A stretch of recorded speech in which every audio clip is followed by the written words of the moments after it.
There are accusations that follow a person quietly, and there are accusations that follow a person like a brand burned into their name. And at 19 years old, standing in the road outside the only home she'd known since childhood, with a borrowed satchel and a dog named Ranger at her heel, Delphine Ashford understood she'd just been given the second kind. She had $10 to her name, money she'd hidden away a coin at a time for 3 years, never once touching it, as though some part of her had always known she might need to run, and she spent every last cent of it at a county auction on an abandoned, half-collapsed trading fort that the whole town of Larkspur Crossing considered nothing but a rotted-out ruin and a convenient place for rattlesnakes to winter. They called her a fool twice over, once for the theft nobody had proven and everybody believed anyway, and once more for spending her last coin on a dead man's forgotten fort instead of a room at the boarding house. They did not know that her dog had already caught the scent of something locked inside that fort's old vault, sealed away for nearly 40 years, waiting for someone honest enough to finally come looking. Settle in, and let us tell you the story of Delphine Ashford and her faithful dog Ranger. If you've ever been blamed for something you didn't do, or found real treasure in a place everyone else had already written off, tell us in the comments. We'd love to hear where your own hidden truth was waiting. We should tell you first how Delphine Ashford came to be raised in a household that was never truly her own, because the wrong done to her at 19 had roots that reached back a full 7 years before it ever happened. She had been born Delphine Marchand, the only daughter of a modest freighting family, who worked the supply routes between Larkspur Crossing and the river towns to the east, and she had lost both her parents at 12 years old, when the spring floods took their wagon crossing a river everyone had crossed 100 times before without trouble. She remembered almost nothing of the accident itself, only the strange, disorienting kindness of strangers pulling her from the current, and the weeks afterward, that passed in a fog of grief too large for a 12-year-old to properly hold.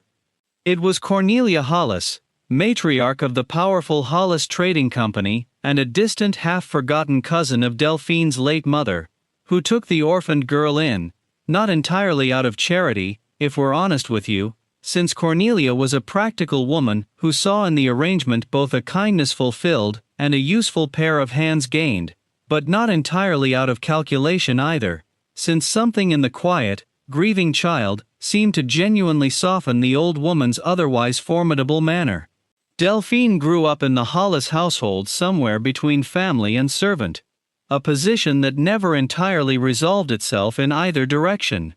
She ate at the family table on ordinary evenings and in the kitchen when company called. She was taught her letters alongside Cornelia's own grandchildren and put to work, by the time she was 15, helping the company bookkeeper balance the Hollis Trading Company's considerable accounts, a task she discovered, much as another young woman in a very different story once did with her own father's ledgers, that she had a genuine gift for. A mind that took quiet pleasure in the clean, satisfying logic of numbers that balanced honestly. Cornelia's grandson, Bennett Hollis, 3 years Delphine's senior, and destined from birth to inherit the company his grandfather had built, treated her through those years with a shifting, unpredictable mixture of easy familiarity and the faint, unspoken condescension of a young man who never quite let her forget whose house she lived in by his family's grace, rather than her own right.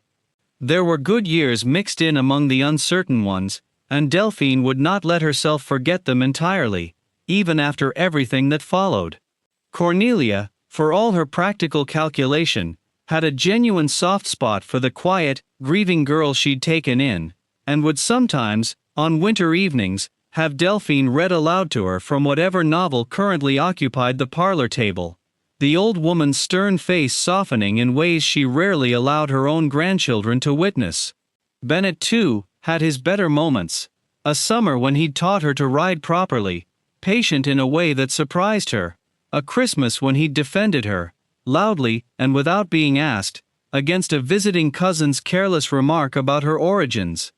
Delphine held on to those memories fiercely in the months after her dismissal, not because they excused what came later, but because she needed, for her own sake, to understand that the household hadn't been entirely built on cruelty. That made the particular betrayal of her final year there sting all the sharper, the discovery that even real affection could be so easily set aside the moment it grew inconvenient.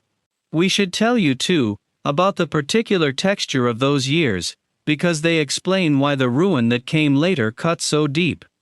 Delphine loved the Hollis household's account room best of anywhere in that sprawling house. A narrow, book-lined space that smelled of old paper and lamp oil, where she spent long, quiet afternoons with the company's aging bookkeeper, a patient, gray-whiskered man named Mr. Peabody, who taught her everything she knew about honest bookkeeping, and told her, more than once, that she had a sharper eye for a discrepancy than most men he'd trained in 30 years. It was in that same account room, the autumn Delphine turned 19, that she first noticed a pattern she wished, for the rest of her life, she had never gone looking for at all. Small, careful discrepancies in the ledgers Bennett Hollis had taken over managing that spring, following Mr. Peabody's retirement. Figures quietly adjusted, shipments recorded at values that didn't match the company's own warehouse inventories, a slow and steady bleeding of company silver into accounts Delphine didn't recognize. She said nothing at first, being cautious by nature, and uncertain, in a household where she'd always occupied uncertain ground, whether raising such a suspicion against the family's own heir might cost her the only home she had left. That caution, we should tell you now, would not save her.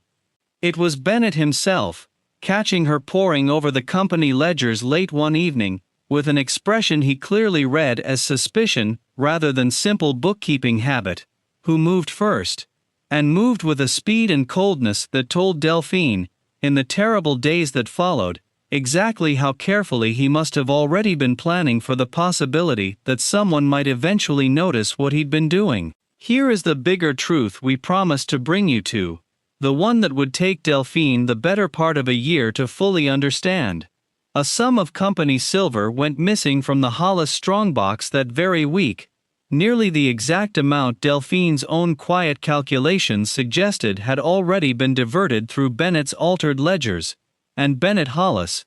moving quickly and with a performance of shock and betrayal convincing enough to fool even the servants who'd known Delphine her whole childhood, was the one who first raised the alarm and first suggested, gently and with apparent reluctance, that perhaps the household's orphaned ward, grateful, dependent, and conveniently already known to have been alone in the account room with the ledgers that very week, might bear looking into. Cornelia Hollis, we should tell you in fairness to her, did not condemn Delphine easily. The old woman questioned her own grandson sharply, questioned Delphine longer and more gently, and for 2 agonizing days, genuinely seemed to waver toward believing the girl she'd raised over the grandson she'd spoiled. But Bennett was patient and thorough where his crime demanded it, producing a witness, a young stable hand loyal to him, and frightened of losing his own position, who swore he'd seen Delphine near the strongbox the night the silver vanished, and Cornelia, weighing her grandson's bloodline against her ward's uncertain claim on the family's loyalty, made the choice that families in her position so often make when forced to choose between convenient belief and inconvenient truth. Delphine was dismissed within the week, given $10 of her own carefully saved wages, a letter Cornelia herself insisted on writing, that stopped carefully short of naming her a thief outright, while doing nothing whatsoever to clear her name either, and 30 days to leave the only home she'd known for 7 years. The dismissal itself happened in Cornelia's own study, the same room where Delphine had once read novels aloud on quiet winter evenings, and she remembered afterward how strange it felt to sit in that familiar chair, surrounded by the same familiar books, while the old woman she'd come to love as something close to family explained, in careful, pained sentences, why blood must finally outweigh 7 years of affection. Cornelia did not meet her eyes for most of it. Delphine understood, even through her own shock and grief, that some part of the old woman already suspected the truth, and could not yet bring herself to act on that suspicion against her own grandson, a small bitter mercy that offered no comfort at all in the moment, though Delphine would come to see it differently, much later, once the fuller truth finally surfaced. She left with her dog Ranger, a lean, sharp-eyed shepherd mix given to her as a pup by Mr. Peabody himself the year he retired. The old bookkeeper's parting gift to the girl he'd always considered his finest, if unofficial, apprentice, and walked out of the Hollis household's gates with her chin level and her hands steady, refusing to give Bennett Hollis the satisfaction of watching her weep in front of him. We should tell you, too, about the 8 days of wandering that followed, because they tested Delphine in ways the comfortable years in the Hollis household never had. She had no family left to turn to, and no reputation left to trade on, and the particular cruelty of a stolen name, she learned quickly, is that it travels faster than any traveler ever could. A letter from Cornelia Hollis herself, carefully worded as it was, reached Larkspur Crossing well before Delphine's own boots did, and she found doors that might otherwise have opened to a respectable young woman closing instead, politely but firmly, the moment her name was spoken aloud. It was Ranger who kept her steady through those cold, uncertain nights on the road, curling tight against her at every campfire, alert to every sound that might mean danger long before she woke to notice it herself, and Delphine found herself talking to him more with each passing day, the way lonely people so often do with the one loyal creature left to listen.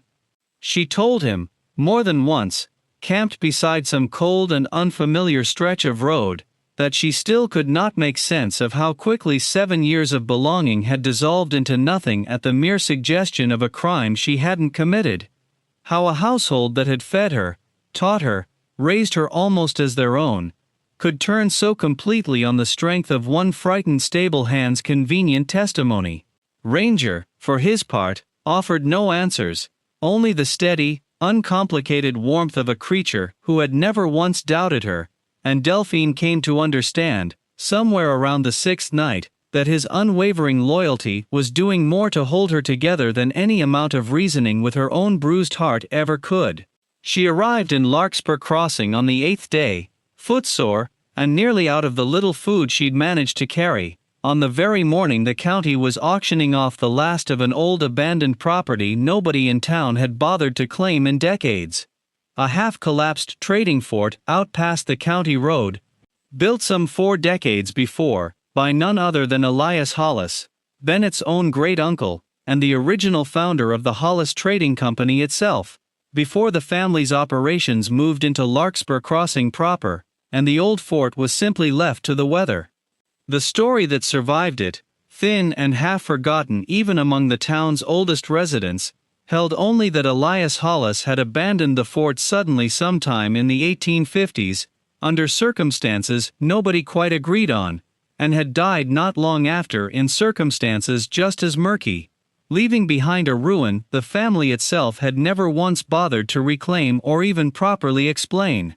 Nobody in that auction crowd wanted the old Hollis fort. Its log palisade had rotted through in a dozen places, its roof had long since caved on the eastern side, and the auctioneer, we should tell you, joked openly that the county would likely have to pay someone eventually just to haul the wreckage away. But Ranger, sitting quiet at Delphine's heel through the whole dispiriting morning, went suddenly and sharply alert at the mention of the fort's name. Ears up, nose working the cold morning air, a low urgent whine building in his throat, that Delphine had not heard from him since the terrible week of her dismissal, when he'd paced the Hollis household's gates each evening, as though he could smell some trouble gathering that only he could sense coming. She had $10 left in the world, and something in her, grief, or spite, or a stubborn refusal to let the Hollis name simply erase her without a fight, made her raise her hand before she'd fully decided to. The old Hollis fort went for exactly that. The walk out to the fort took the better part of an hour, along a neglected wagon track, Ranger ranging ahead the whole way with a restless purpose Delphine had learned, over 8 days of watching him, to trust more than her own uncertain judgment. The fort itself, when it finally rose into view past a stand of cottonwoods, was smaller and more thoroughly ruined than even the auctioneer's grim description had prepared her for. A rough square of weathered log palisade, enclosing a single main building, its roof half open to the sky on one side, its heavy timber gate hanging loose on one rusted hinge.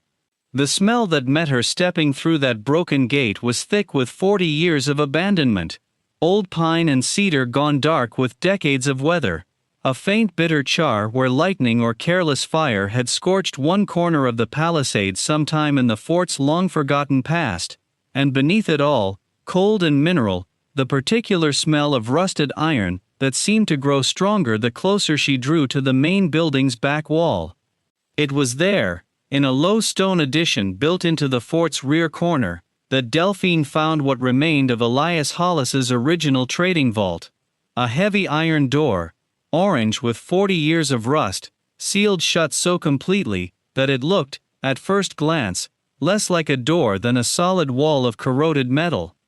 The stone room around it had weathered better than the rest of the fort, its walls thick enough to have kept out most of the decade's worth of rain and rot, and standing before that rusted door in the fading afternoon light, Delphine felt something she couldn't quite name. Not hope exactly, not yet, but a kind of instinctive certainty that whatever this room had been built to protect, someone had wanted it protected badly enough to spare no expense on the stone and iron of it. We won't pretend Delphine felt anything but discouragement, standing before that immovable slab of rust with her very last coin already spent, and nightfall not far off. But Ranger felt something else entirely.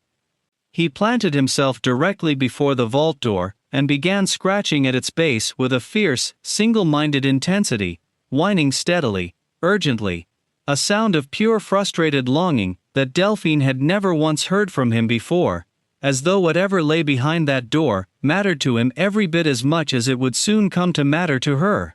It took her 3 full days of patient work to open it, soaking the ancient hinges with what little oil she could scrape together, working the rust loose, bit by stubborn bit, with a borrowed file, Ranger keeping vigil at the door each evening, as faithfully as if he understood exactly how close they were getting. On the 3rd evening, with a groan of protesting iron that seemed to shudder through the whole ruined fort, the vault door finally gave way. We should tell you now, because it is the kind of discovery that reshapes everything that comes after, that what waited inside that sealed vault would, within a matter of weeks, unravel 40 years of a family's carefully guarded history and clear a 19-year-old girl's stolen name in the very same breath.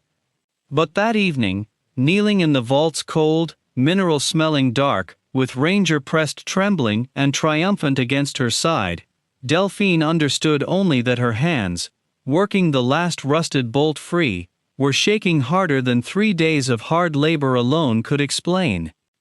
Inside the vault, wrapped in oilcloth that had somehow survived 40 years of damp stone remarkably well preserved, Delphine found a heavy ledger bound in cracked leather, along with a bundle of correspondence tied with fraying twine, and, heaviest and strangest of all, a small iron strongbox that rattled faintly with coin when she lifted it. It took her the better part of that first night, reading by candlelight, with Ranger's head heavy across her lap, to understand the full and startling shape of what Elias Hollis had sealed away behind that vault door nearly 40 years before. Elias Hollis, the ledger revealed in the same meticulous, unsparing handwriting Delphine recognized instantly as the family trait that had made Bennett's forgeries so convincing, had built the Hollis Trading Company's earliest fortune by systematically underpaying the native trading families whose furs and goods had once passed through this very fort, recording fair prices on paper while paying out a fraction of that value at the actual counter. Exactly the same fraud, Delphine realized with a cold shock, that Bennett had recently begun practicing against the company's own modern suppliers. But Elias's ledger revealed something Bennett's crime had not yet reached: a conscience, arriving late and reluctant, but arriving nonetheless. The final third of the ledger, written in a hand grown increasingly troubled, documented Elias's slow, agonized decision to make restitution, an inventory of exactly what he owed and to whom. correspondence drafted, and never sent to the territorial Indian agent requesting his help identifying the wronged families, and finally, in the ledger's last entries, a confession that read almost like a man arguing with his own cowardice on the page. He feared what exposing his own fraud would do to the company he'd spent 20 years building for his descendants. Feared the family's ruin more, in that moment, than he feared his own guilt, and so he had sealed away both the evidence and the restitution money together, unable to bring himself either to destroy the proof, or to finally use it, hoping instead, the final line read, that, "Someone with more courage than I possess, will one day finish what I could not." He never got the chance himself. A final letter, tucked loose among the correspondence, and written in a different, official hand, revealed that Elias Hollis had died of a sudden apoplexy scarcely 2 months after that last entry, the vault sealed, and the fort abandoned, within the year, by a family eager, it seemed, to simply walk away from a place that held more guilt than profit by the time its founder finally reckoned with what he'd built it on. Ranger, through every page of it, had not once left Delphine's side, his low steady whining rising each time her hands trembled, pressing his head hard against her knee whenever the reading grew too heavy to bear alone. When she finally set the ledger down well past midnight, understanding at last that the very fortune that had raised her, sheltered her, and ultimately cast her out in disgrace had been built on a fraud its own founder had never found the courage to undo, she found herself laughing and weeping in the same breath. A strange, disbelieving relief tangled together with a fresh wave of fury on behalf of every family Elias Hollis had cheated and never repaid. Ranger simply climbed into her lap, far too large for it as always, and stayed there until the storm of feeling finally passed. Word travels slowly out past the county road, but it did not take more than 3 weeks for whispers to reach Bennett Hollis that the disgraced Ashford girl had bought his own great-uncle's abandoned fort and was asking careful, pointed questions around Larkspur Crossing about a man nobody in the family spoke of anymore, and Bennett, having spent the past year growing steadily more confident that his own crime had been safely buried beneath Delphine's ruined reputation, did not take the news calmly. He rode out to the fort himself on a gray afternoon, arriving with none of his usual polished charm, and made no pretense at all of a generous offer, as men in his position so often manage when circumstance allows it. He came instead with threats thinly dressed as warnings, reminding Delphine that a woman already known throughout the county as a thief would find precious little sympathy if she tried spreading wild stories about a respected family, that continuing to dig through a dead man's ruins would only confirm what everyone already believed about her character. Ranger would not let him past the fort's broken gate. The dog planted himself squarely in the opening, hackles raised the full length of his spine, a low and continuous growl rolling out of him unlike anything Delphine had heard from him since the week of her dismissal. Not the frustrated whine he'd shown at the vault door, but something colder, and far more certain, the sound of an animal who recognized, without needing a single word of explanation, exactly which Hollis had done her the greater harm. "You'd do well to keep that animal in check," Bennett said, his voice losing the last of its practiced smoothness, "before someone decides he's a danger worth putting down." "He has never once been a danger to anyone who didn't first mean danger to me," Delphine answered, and did not move from the gate Ranger had already chosen to guard, her own voice steadier than she'd expected it to be, steadied, perhaps, by the ledger now locked safely inside the very fort Bennett so clearly feared her holding.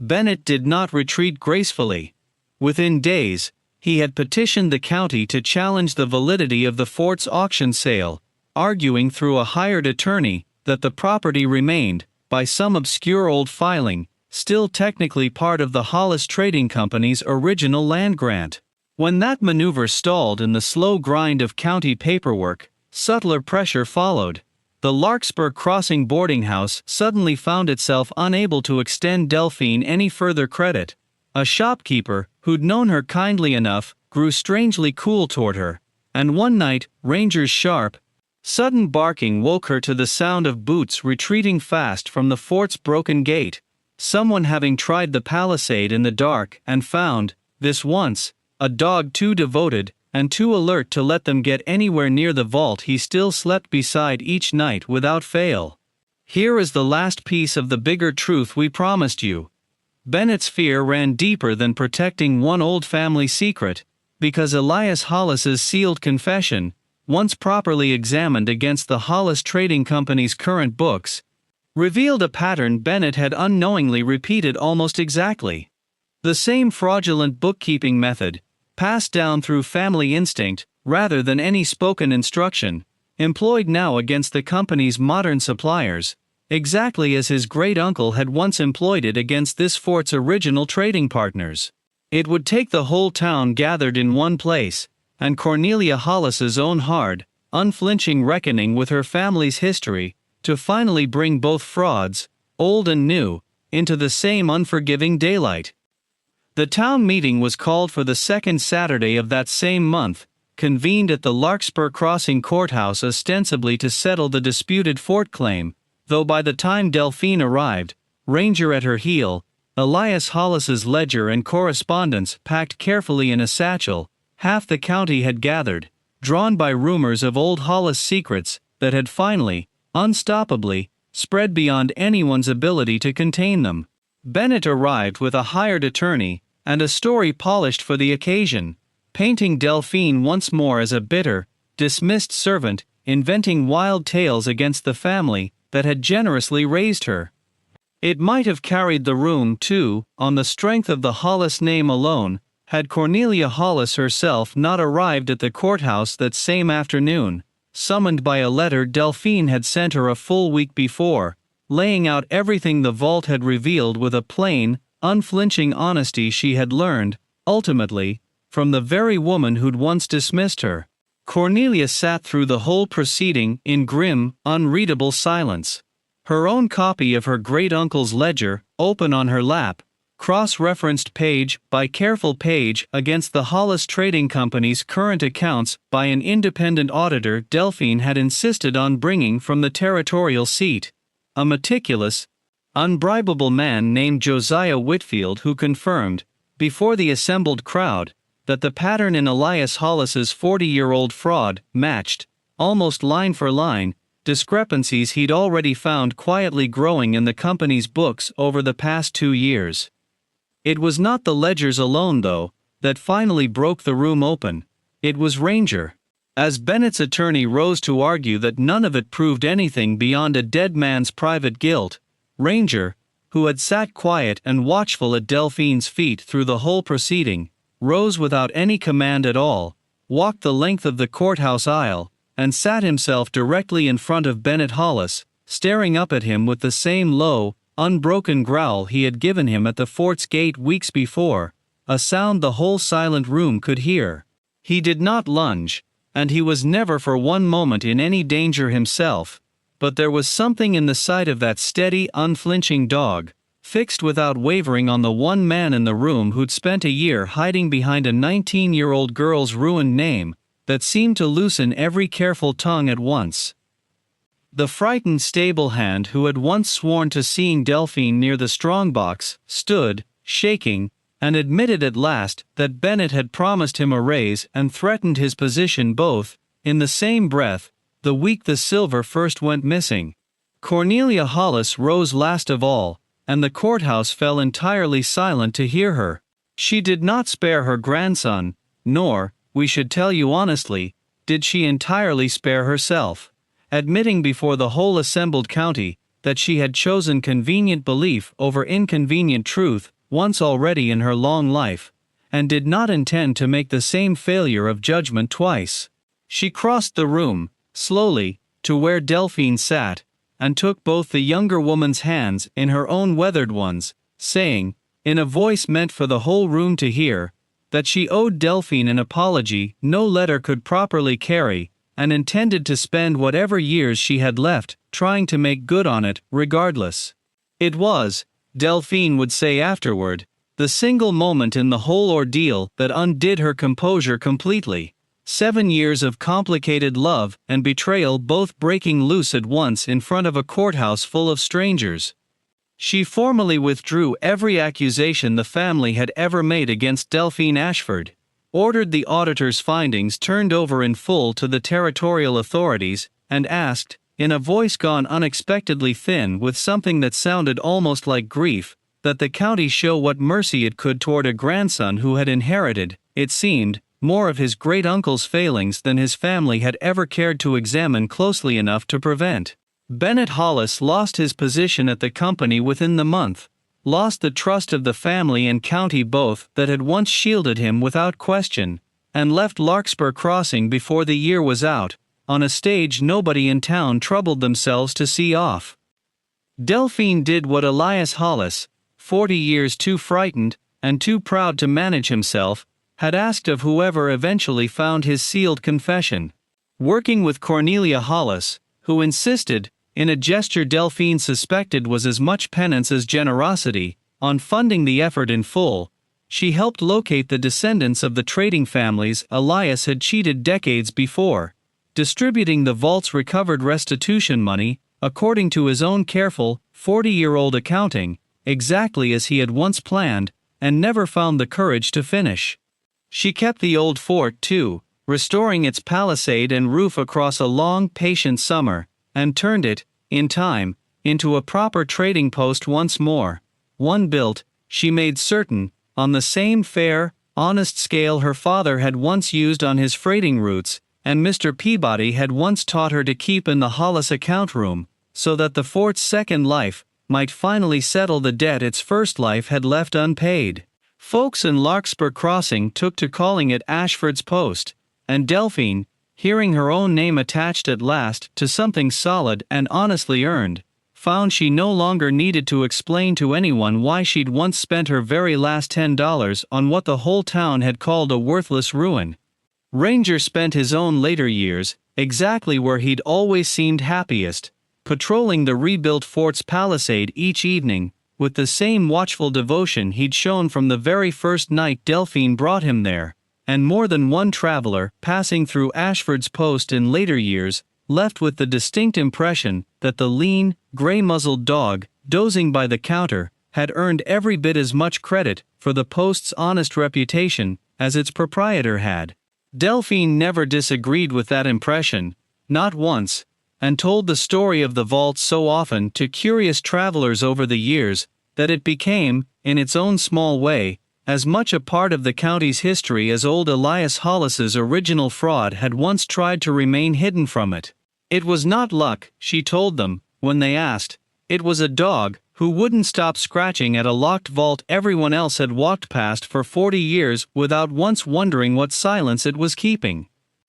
There is a particular kind of satisfaction in watching a truth sealed away out of fear finally reach the daylight it was always owed, and we find ourselves drawn back to stories like Delphine's again and again for exactly that reason, because the courage a person finds too late to save themselves can still, decades later, save someone else entirely, if only it's given the chance to finally be found. A locked vault, a rusted door, a dog who refused to give up on it. None of it looked, that first discouraging evening, like the beginning of anything worth the effort. And yet it was enough, in the end, to clear a stolen name and settle a 40-year-old debt in the very same breath. So we'll leave you with the same question Delphine herself must have asked, kneeling before a rusted vault door with a dead man's confession trembling in her hands, Ranger's warm weight pressed steady against her side. If you found a hidden piece of history, something the world had sealed away, something with the power to finally clear an old, unfair wrong, would you keep it, or would you share it? Until next time, stay close.